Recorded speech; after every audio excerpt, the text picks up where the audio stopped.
Hey everybody, welcome back to the channel. I appreciate your time. Thank you for watching. News is fast and furious in this cycle right now because of we gotta hurry up and get rid of the guns, right? Never let a good tragedy go to waste.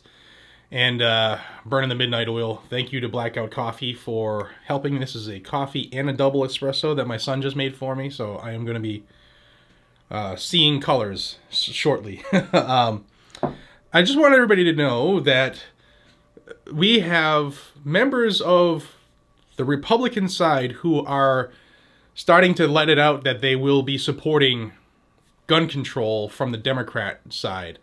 And the one I'm going to tell you about today is Chris Jacobs, who's a U.S. representative from New York. And just the other day, he had an impromptu press conference where he said he supports an assault weapon ban at the federal level. This is a Republican. So for everybody who says Republicans are pro-gun, remember, it's a two-headed coin. It's the same person, same monster. So Jacobs has said he will vote for a federal assault weapon ban.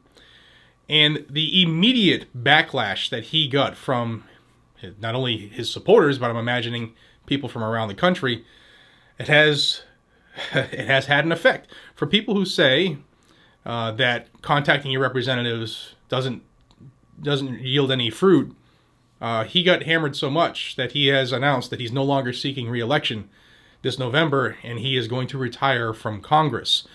Yes, it's only one person, but he came to this decision only because of the backlash of him supporting this federal gun control. And there are others. Some of them are going to let you know unless we get a roll call vote, and then we'll know after the fact. But I'm telling you that there are, in the Senate, this is the House, it'll pass, anything will pass in the House anyway because of the Democrat slight majority.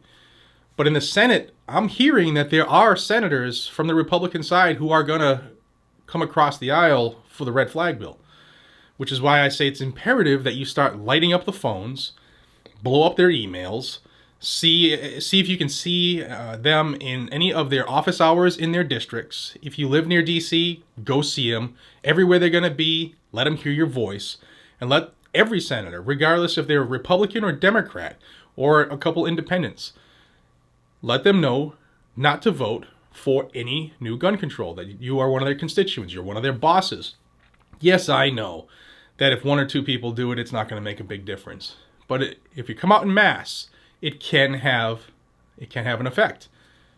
I mean, people in New York just bothered this guy so much that he's quitting. He doesn't want to do it anymore. I'm going to give you a quote from him.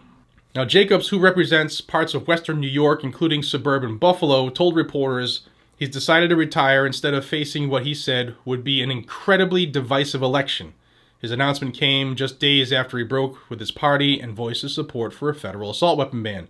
Quote, "The last thing we need is an incredibly negative, half-truth-filled media attack funded by millions of dollars of special interest money coming into our community around this issue of guns and gun violence and gun control.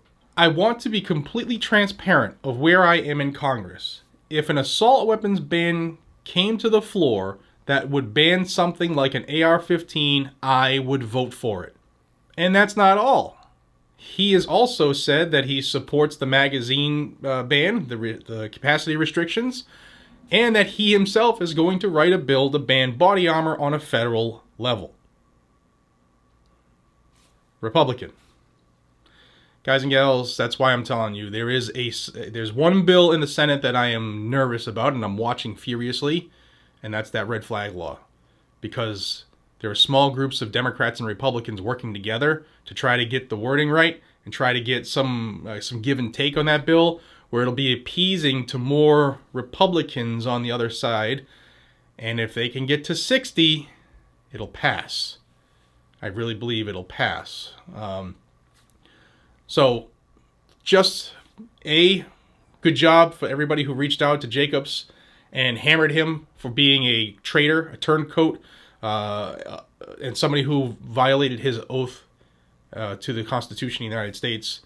And to those who have not yet called their elected representatives, please do. I will have a link to both, for you can find out who your U.S. representatives are down below, as well as your U.S. senators down below, with the switchboard and stuff like that, and call them. day, night. Call them. Moms Demand Action does it. Every Time for Gun Safety does it. The Brady Group does it. Gifford's Group does it. They all do it. We don't. Not enough of us. Till we see each other again, be safe, stay vigilant, carry a gun to keep you, your friends, your family, your community safe, because that's what it's for. Nothing else. It doesn't matter what these rainbow and unicorn people think. Take care.